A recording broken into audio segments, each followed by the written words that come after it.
வணக்கம். Cine cine mini mini இந்த நிகழ்ச்சியில் இப்போ நான் வந்து ஒரு படத்தை பற்றி பேச போகிறேன்.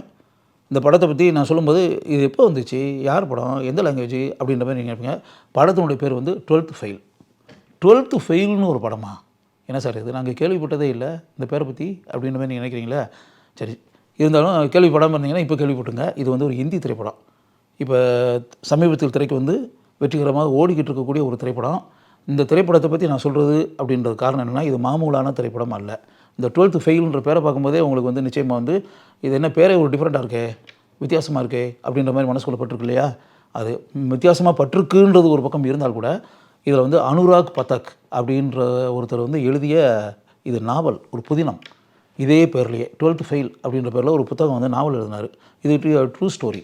மனோஜ்குமார் சர்மா அப்படின்ற வந்து ஒரு இளைஞர் வந்து ஒரு கிராமத்தில் வந்து இருக்க ஒரு ஏழை சாதாரண ஒரு மனிதன் வந்து தன்னுடைய முயற்சியாலும் உழைப்பாலும் உழைச்சி தேர்வு எழுதி பல கடுமையான போராட்டங்களுக்கு பிறகு எப்படி ஐபிஎஸ் ஆஃபீஸராக ஆனார். அப்படி மனோஜ்குமார் சர்மான்றவர் ஒரு உண்மையான வாழ்க்கையில் நடந்திருக்கு. It is a true story. அதை வந்து அனுராக் பதக் வந்து இது ஒரு புத்தகம் வந்து நாவல் வடிவத்தில் புதின வடிவத்தில் எழுதியிருக்காரு. அதை படித்த விது வினோத் சோப்ரா, தயாரிப்பாளர் கம் டைரக்டர் விது வினோத் சோப்ரா வந்து இதை படமாக்கணும்னு சொல்லி முடிவு பண்ணி விது வினோத் சோப்ரா இந்த படத்தை தயாரித்திருக்கிறார், இயக்கியிருக்கிறார். எனக்கு ரொம்ப வந்து விது வினோத் சோப்ராவை எனக்கு ரொம்ப பிடிச்சது அப்படின்னு எனக்கு கிட்டத்தட்ட அவருடைய ரசிகன் நான் அப்படின்னு கூட சொல்லலாம். அது காரணம் வந்து அவருடைய படம் பரிந்தா அப்படின்னு சொல்லி ஹிந்தியில் வந்து வெற்றி பெற்ற ஒரு திரைப்படம். 1942 லவ் ஸ்டோரி இருக்குல்ல, அது ஆக்சுவலாக வந்து அவர் தான் டைரக்ட் பண்ண படம். அதெல்லாம் வந்து கிட்டத்தட்ட எந்த அளவுக்கு மக்கள் மனசில் வந்து பெரிய அளவில் இடத்தை பிடித்து அப்படின்றதெல்லாம் நமக்கு நல்லா தெரியும் இல்லையா? அதுபோல் அவர் ப்ரொடியூஸ் பண்ண முன்னாபாய் எம்பிபிஎஸ், அது ஆக்சுவலாக அவர் ப்ரொடியூஸ் பண்ண படம் தான். பிகே அவர் ப்ரொடியூஸ் பண்ண படம் தான். இதையெல்லாம் தாண்டி வித்யா பாலனுக்கு மிகப்பெரிய வாழ்க்கை கொடுத்த பரிணீதா, சரத்சந்திர சாட்டர்ஜி எழுதிய பரிணீதா, அந்த பரிணீதா கதையை வந்து சரத்சந்திரர் எழுதி அதை வந்து புத்தக வடிவத்தில் நான் பார்த்து அதை தமிழில் நான் மொழிபெயர்த்து நக்கீரன் பதிப்பகம் அது புத்தகமாக வெளியிட்டிருக்காங்க. அந்த படத்தினுடைய அந்த நாவலை படமாக்கி இப்போ தயாரித்தவர் வந்து விது வினோத் சோப்ரா 2005 வித்யா பாலனுக்கு அதுதான் மிகப்பெரிய வாழ்க்கையை கொடுத்துச்சு. அப்போவே விது வினோத் சோப்ரா மேலே எனக்கு பெரிய மரியாதை மதிப்பு, அவருடைய படைப்புகள் மீது. அவர் படம் தயாரித்தாலும் சரி, அவர் படம் டைரக்ட் பண்ணாலும் சரி, எனக்கு அப்படியே வந்து அவர் மேலே பெரிய மரியாதை. அதனால் இப்போ வந்து 12th ஃபெயில் அப்படின்னு போது விது வினோத் சோப்ரா பேரை பார்த்த உடனே நிச்சயம் இது நல்ல படமாக தான் இருக்கும் அப்படின்ட்டு எனக்கு நல்லா தெரியும். அந்த எதிர்பார்ப்போடு நான் திரையரங்கில் போய் உட்காந்து இந்த படத்தை பார்த்தேன். படம் முடியும் போது விது வினோத் சோப்ரா பேரை போட்டோடனே எந்திரிச்சு நின்று கைதட்டினேன். நான் கைதட்டின பிறகு என்னோடு சேர்ந்து அங்கே இருந்த எல்லாருமே கைதட்டினாங்க. அவங்களாம் தயங்கிட்டு இருந்திருப்பாங்கன்னு நினைக்கிறேன்.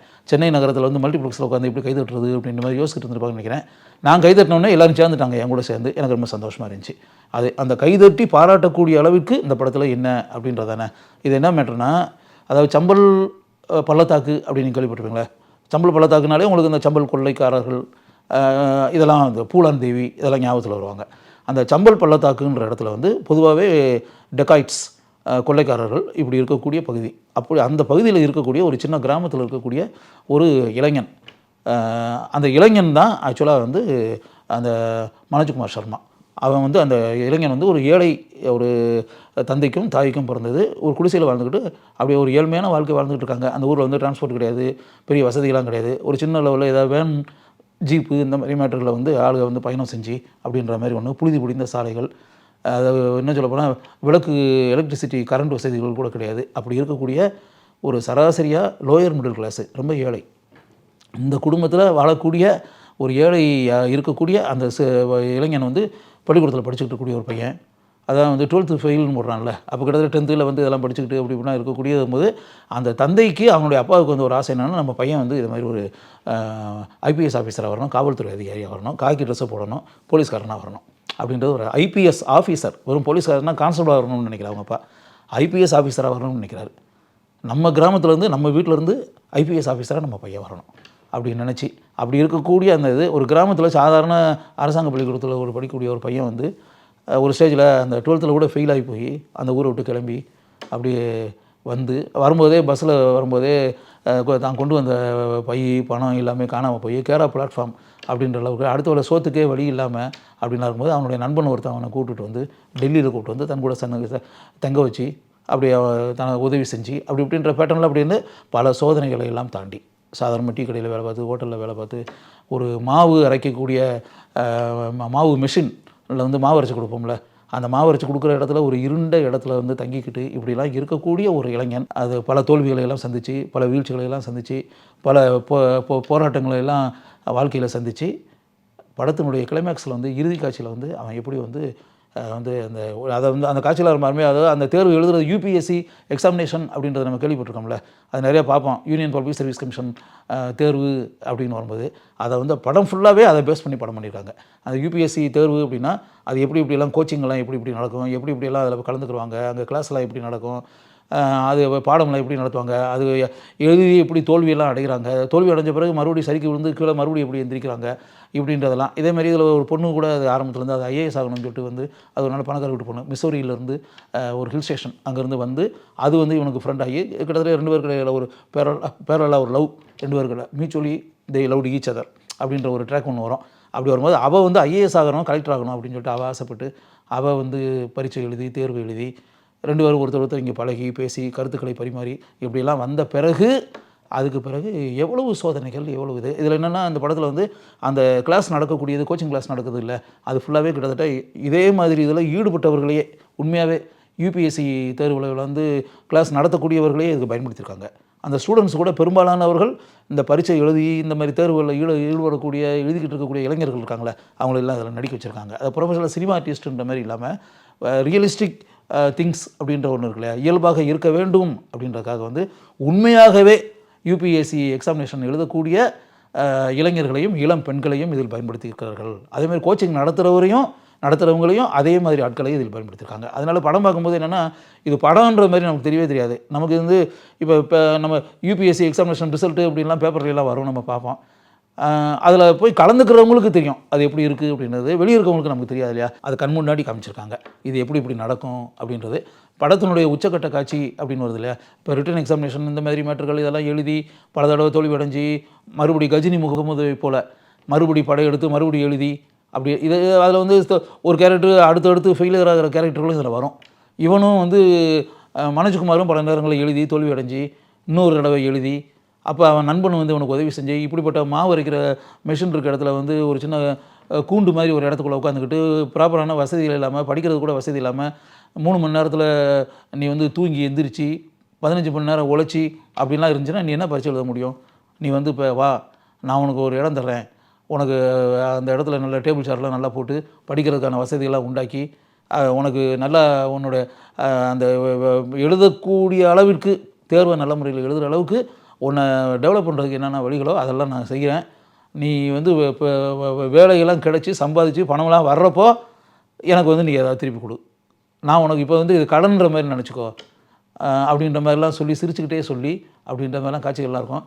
படத்தினுடைய கிளைமேக்ஸில் வந்து எல்லாம் முடிஞ்சு லாஸ்ட்டில் வந்து இந்த இன்டர்வியூ அப்படின்ற ஒரு மேட்டர் இருக்குது. அந்த இன்டர்வியூக்கு போகிற இடத்துல கூட அந்த இன்டர்வியூ பண்ணுறவங்கலாம் இவன்கிட்ட கேள்வி, இவன் நேர்மையானவன், ஸ்ட்ரைட் ஃபார்வர்டு, நேர்மையானவன், பொய் பேசாதவன், உண்மை மட்டுமே பேசக்கூடியவன். அப்படி இருக்கக்கூடிய அந்த இடத்துல அந்த கேள்விகளை அவங்க கேட்கும்போது இவன் பதில் சொல்லி நீ இப்படி நேர்மை நியாயம் இப்படிலாம் பேசிக்கிட்டு இதெல்லாம் நீ வந்து பாலிட்டிஷியனாக போகலாமே, இந்த ஃபீல்டுக்கு இதுக்கு ஐபிஎஸ் வரணும் நீ ஏன் நினைக்கிற, நீ வந்து பேசக்கூடியதெல்லாம் வந்து நீ வந்து ஏன் அரசியல் துறைக்கு ஏன் போகக்கூடாது, நீ ஏன் பாலிட்டிஷியன் ஆகக்கூடாது அப்படின்றது மாதிரிலாம் இவனை கேள்வி கேட்டு இது வந்து அப்படியே பதில் சொல்லி இப்படியெல்லாம் வரும். படத்தினுடைய கிளைமேக்ஸில் இவன் எந்திரிச்சு அப்படி போகும்போது அந்த ஜூரியினுடைய தலைவராக இருப்பார், ஜூரி அதில் வந்து அவர் சொல்லுவார் வேஸ்ட் ஆஃப் டைம் அப்படின்வார். அதை இவனை இன்டர்வியூ பண்ணதே வேஸ்ட் ஆஃப் டைம்னு, அந்த கதவுக்கு வெளியே போகும்போது அது வேஸ்ட் ஆஃப் டைம்ன்றது இவன் காதில் விடும் அப்படின்னு. அப்போ இவனை இன்டர்வியூ பண்ணது, பேசுனது, இவன் தான் கேட்ட கேள்விக்கு பதில் சொன்னது இதெல்லாம் வேஸ்ட் ஆஃப் டைம் அப்படின்னு சொல்லி ஜூரியாக இருந்தவரே சொல்லிட்டாரே அப்படின்போது இப்போ ஐபிஎஸ் நம்ம வர முடியும்ன்றது மாதிரி அவனுக்கு மனசுக்குள்ளே படுமா? அப்படியே போயாச்சு. அது குறிப்பிட்ட நாள் வந்து ரிசல்ட் அனௌன்ஸ் பண்ணுறாங்க. அதான் படத்தினுடைய கிளைமேக்ஸு. அது வந்து அப்படியே போய் வாசலில் அந்த கதவை திறந்து விட்டால் ஆயிரக்கணக்கான இளைஞர்களும் இளம் பெண்களும் அப்படியே ஓடி வந்து அந்த நோட்டீஸ் போர்டில் வந்து தங்களுடைய பேர் நம்ம என்ன இருக்கா அப்படி இப்படின்ற பார்க்கும்போது இவன் வந்து அதை பார்க்கறதுல விருப்பம் கிடையாது. வேஸ்ட் ஆஃப் டைம்னு சொல்லிட்டாச்சு, நமக்கு என்னத்த வேலை கிடச்சி, நமக்கு என்ன ஐபிஎஸ் இது கிடச்சி, நம்மளை செலக்ட் பண்ணியிருக்கவே மாட்டாங்க டெஃபினட்டாக, அவங்க பேசினதான் நம்ம காதில் விழுந்துச்சுல அப்படின்ற மாதிரி நினச்சி கடைசியில் அவள் தான் இவனுடைய தோழி, அந்த பொண்ணு தான் போய் பார்த்த உடனே பார்த்தா இவன் வந்து பாஸ் ஆகிருப்பான் ஐபிஎஸ்சில். அதுக்கு பிறகு நம்ம விஷுவல் அந்த சீனை காமிப்பாங்க. இவன் வேஸ்ட் ஆஃப் டைம்னு சொல்லிட்டு போன பிறகு அவங்களுக்குள்ளே நடந்த கலந்துரையாடல், அதில் இருக்கக்கூடிய மற்றவங்க அந்த இன்னொரு 4 பேர் உட்காந்துருக்காங்கன்னா அவங்க எல்லோரும் பேசுவாங்க. பேசும்போது அவங்க சொல்லுவாங்க, அதாவது கிட்டத்தட்ட நம்ம நாட்டுக்கு இந்த மாதிரி இளைஞர்கள் தான் தேவை, இந்த மாதிரி ஸ்ட்ரெயிட் ஃபார்வர்டாக நேர்மையான நாடு, லஞ்சம் இல்லாமல் ஊழல் இல்லாமல் அப்படியே நல்ல நாடாக இருக்கணும் அப்படின்னு நினைக்கக்கூடியவங்க, உண்மை பேசக்கூடியவங்க, இந்த மக்கள் நல்லா இருக்கணும், நாடு நல்லா இருக்கணும் அப்படின்லாம் நினைக்கிறாங்களே, இந்த மாதிரி இளைஞர்கள் தான் தேவை. இப்படிப்பட்ட இளைஞர்கள் இருந்தால் தான் இந்த நாடு நல்லாயிருக்கும், மக்களுடைய வாழ்க்கை நல்லாயிருக்கும். நம்ம ரிஜெக்ட் பண்ணக்கூடாது, இவங்களெல்லாம் ரிஜெக்ட் பண்ணக்கூடாது.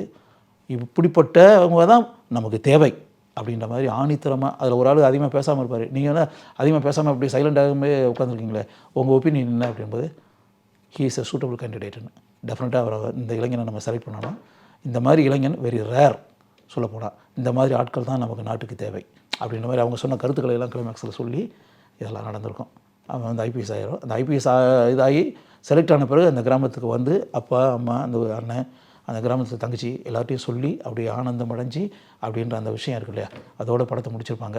உண்மையாக ரொம்ப பெருமையாக இருக்குது. இது ஆக்சுவலாக நீங்கள் இப்போ நான் கதை சொல்கிறேன்ல, கதை சொல்லும்போது நீங்களே வாழ்க்கையில் முன்னுக்கு வரணும், பெரிய ஆள் ஆகணும், அப்படி இது மாதிரி ஐஏஎஸ் ஆவோ ஐபிஎஸ் ஆவோ அப்படி எல்லாம் ஆகணும் அப்படின்னு ஆசைப்பட்டு, அதே மாதிரி இந்த பொண்ணும் ஐஏஎஸ் அதே மாதிரி இதாக போய் அவள் கலெக்டராகவும் ஆயிடுவா, சப் கலெக்டராக அப்படின்ற மாதிரி. அது பேரலாகவே இது 2 பேருமே உண்மை கதை தான். அப்படியே இதில் என்ன ஆச்சரியமான ஒரு மேட்டர்னா, இதில் நடித்த 2 பேருமே வந்து அந்த ஹீரோ ஹீரோயின் 2 பேரும் நடித்தாங்களா, 2 பேருமே புதுமுகங்கள், நியூ ஃபேஸ். இதுக்கு முன்னாடி அவங்க நடித்ததே கிடையாது, நடிப்பு அனுபவமே கிடையாது. நடிப்பு அனுபவமே இல்லாமல் அந்த கதாபாத்திரமாகவே அவங்க வந்து அப்படி இயல்பாக நடித்து அந்த கதாபாத்திரத்துக்கு 2 பேருமே உயிர் கொடுத்துருக்கிறார்கள் அப்படின்னு வரும்போது, அது டோட்டலாகவே அப்படியே நம்ம படத்தை பார்க்கும்போது ஒரு மரியாதைக்குரிய, இப்போ நமக்கு வந்து படம் பார்க்கும்போது ஒரு செல்ஃப் கான்ஃபிடன்ஸ், தன்னம்பிக்கை அப்படின்ற மாதிரி ஒன்று இருக்கு இல்லையா. இந்த படத்தை வாழ்க்கையில் வெற்றி பெறணும், வாழ்க்கையில் முன்னுக்கு வரணும், மிகப்பெரிய சாதனைகள்லாம் படைக்கணும், உயர்ந்த இடத்துல உட்காந்து மற்றவங்களெல்லாம் அண்ணாந்து பார்க்கணும்னு சொல்லி ஆசைப்படக்கூடியவங்க எல்லாருமே இந்த படத்தை வந்து கட்டாயம் பாருங்கள். பார்த்தீங்கன்னா உங்களுக்கு வாழ்க்கையில் ஒரு இன்ஸ்பிரேஷனாக இருக்கும். வாழ்க்கையில் இதில் வரக்கூடிய இந்த 2 கதாபாத்திரங்களைப் போல் பல சோதனைகள், பல வீழ்ச்சிகள், பல சரிவுகள் எல்லாத்தையும் தாண்டி நம்ம வாழ்க்கையில் வெற்றி பெற முடியும் அப்படின்ற ஒரு தன்னம்பிக்கை இருக்கு இல்லையா, அது நிச்சயமாக இந்த படத்தை பார்க்கும்போது உங்களுக்கு உண்டாகும். அப்படி உண்டாகணும் அப்படின்றதுக்காக தான் இந்த கதையவே உங்களுக்கு நான் சொன்னேன். அதை இப்படிப்பட்ட ஒரு அருமையான திரைப்படத்தை இயக்கிய வினோத் சோப்ராவை நிச்சயம் நாம் கட்டாயம் மனதில் உயர்வாக நினைத்து பாராட்ட வேண்டும்.